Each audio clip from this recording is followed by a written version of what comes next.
I believe you said that you've had over 30 years of experience, or Yeah, just right at 30. 30? He lied to you.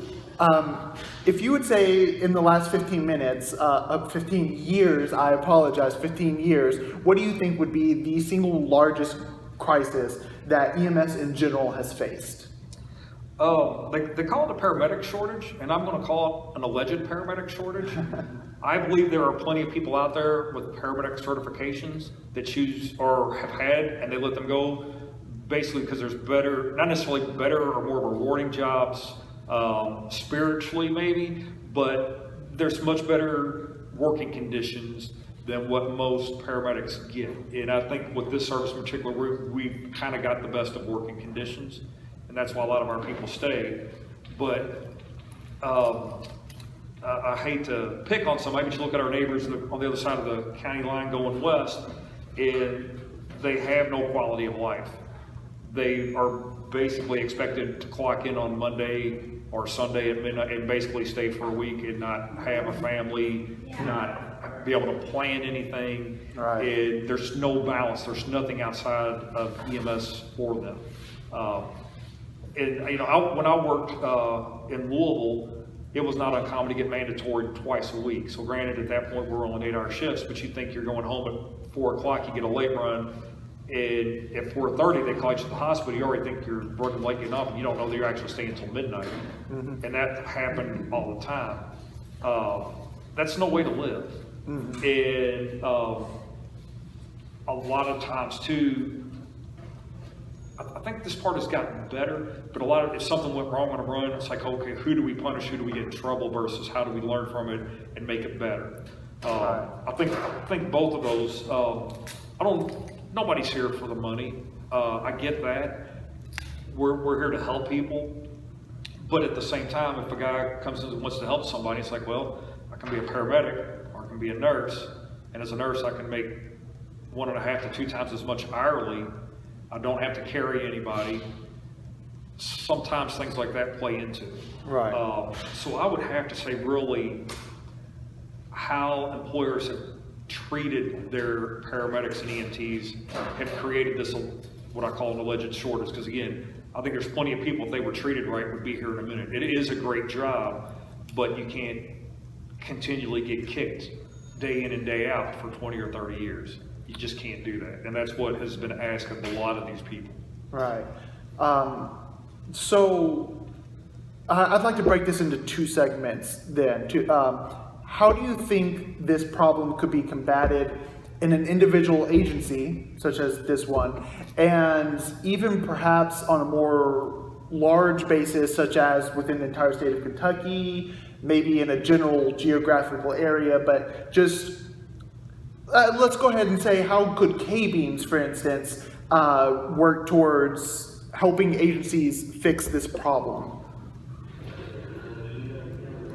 Oh man, that's a good question there. I think a lot of it comes down to the reimbursement models and how we're reimbursed by insurances. Mm-hmm. I personally, and I don't mean to sound, like a communist or socialist or whatever, but I don't see how EMS can be for profit. How it can be? I don't understand. To me, the way I see it, you're always going to be losing money. Mm-hmm. And it's always going to take some propping up by the local government. I mean, obviously we want to get as much reimbursement as we can from the insurance. But at the same time, we know there's always going to be a population of a subsection of our population that does not have insurance, does not have the means to pay for the services they need. Mm-hmm. And we've got to still reach out to them as well, and you're going to lose money on them. And so and I'll be the first to admit, and somebody that's probably watching is like, this guy has no business sense, and they're absolutely right, I don't. I know that, but I'm just looking at it from why we're here is to take care of people, and you're not going to be able to make money. I don't see how you can go long term. So I think, how should I put it? I don't say there shouldn't be private ambulance services. I'm not against private ambulance services, but what the reality of it is, supply and demand. I don't know how they can exist. I don't know, and that's just me. Right. So maybe I think so.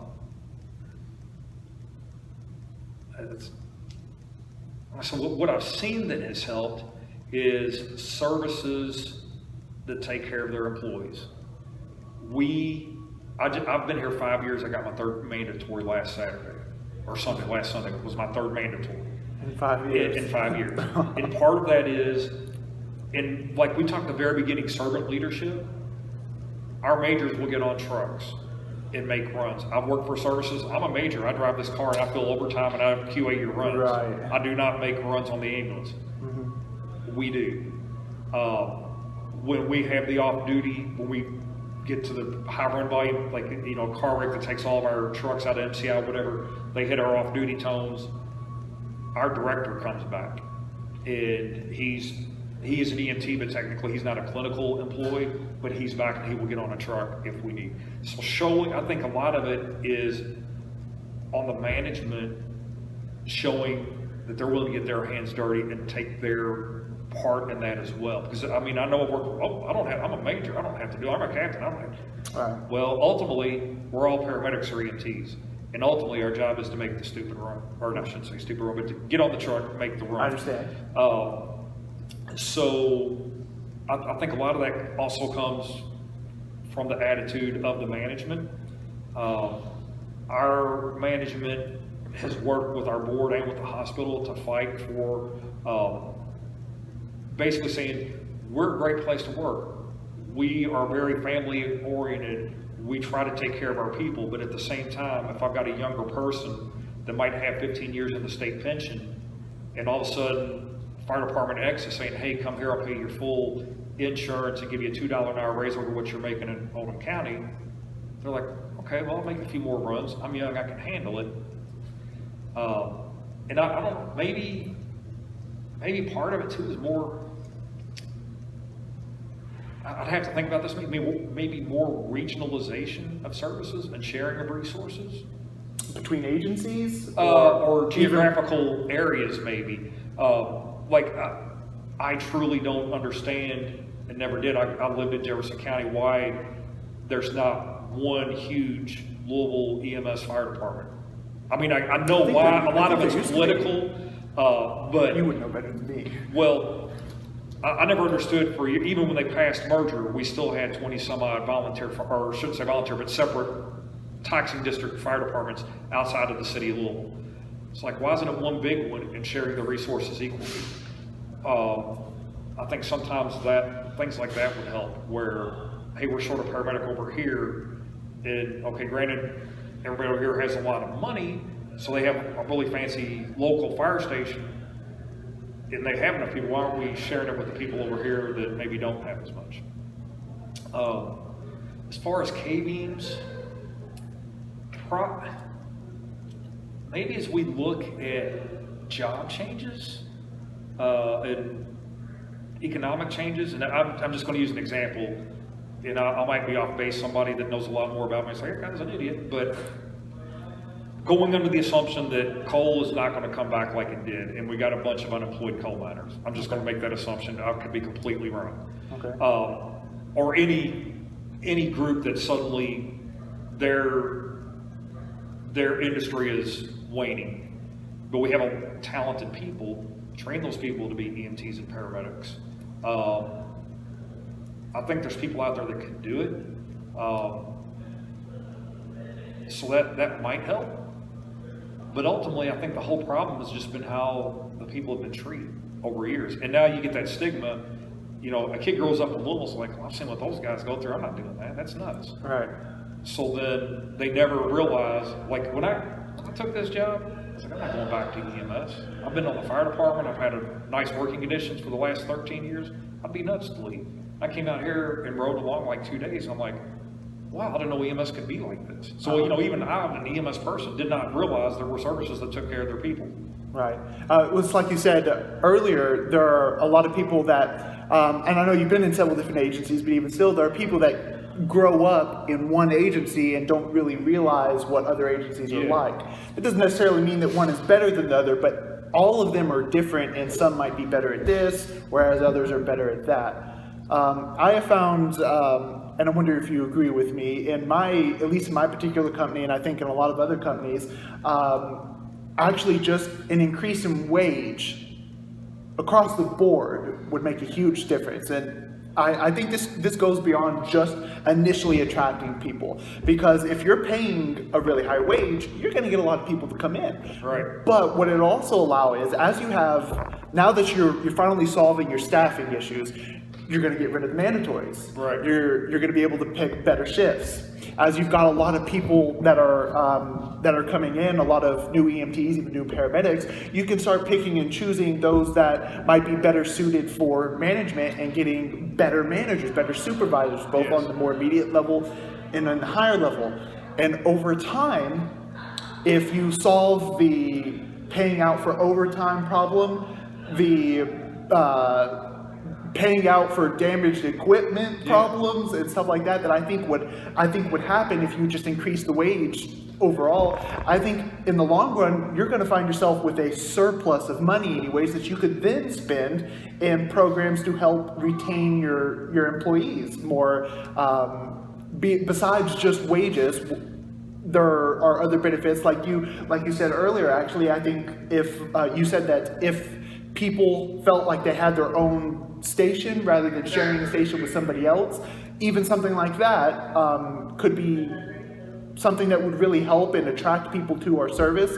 And actually, I really like your idea of sharing people and sharing equipment resources with other agencies. I think a similar thing could be done even within or outside of EMS, such as EMS workers working on an ambulance here a couple days a week and then going to a clinical setting, or vice versa. And I think that would help alleviate a lot of the tension that EMS workers feel on a regular basis because they have easier days at another place, I guess. Right. How do you feel about any of that, I suppose? I definitely agree. So when I came out here, the first thing that struck me is mandatory wasn't a huge issue. And this was before the surrounding departments started doing these 24/48 fire department EMS schedules. That was paying quite a bit more. And when I say quite a bit, I want to say, and I could be off base on this, I'll say around $2 an hour more than we were. So that basically, when I came here,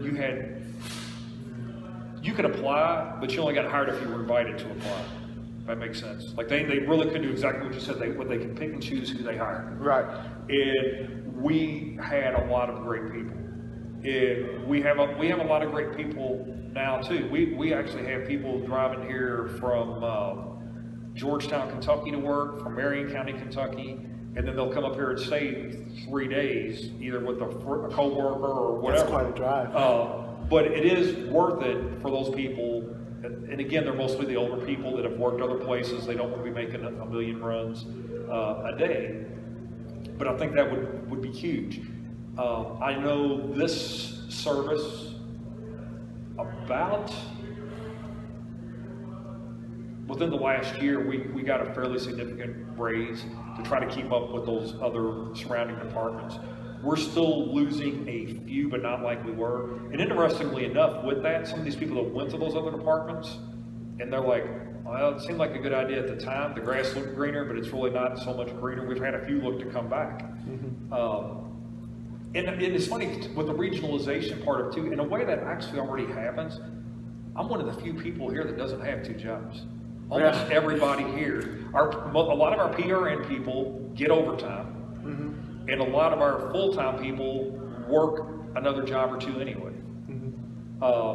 Which to me is a little. You shouldn't have to work that much to make ends meet. Right. And secondly, there's that many jobs. And I was actually talking to my director about this earlier today. In the last 2 years, I'm 50 years old. I learned about supply and demand and that whole economic thing in, you know, grade school and high school. This is the first time in 50 years it's ever worked in my favor, where we're actually starting to see, like you said, we're starting to see significant raises.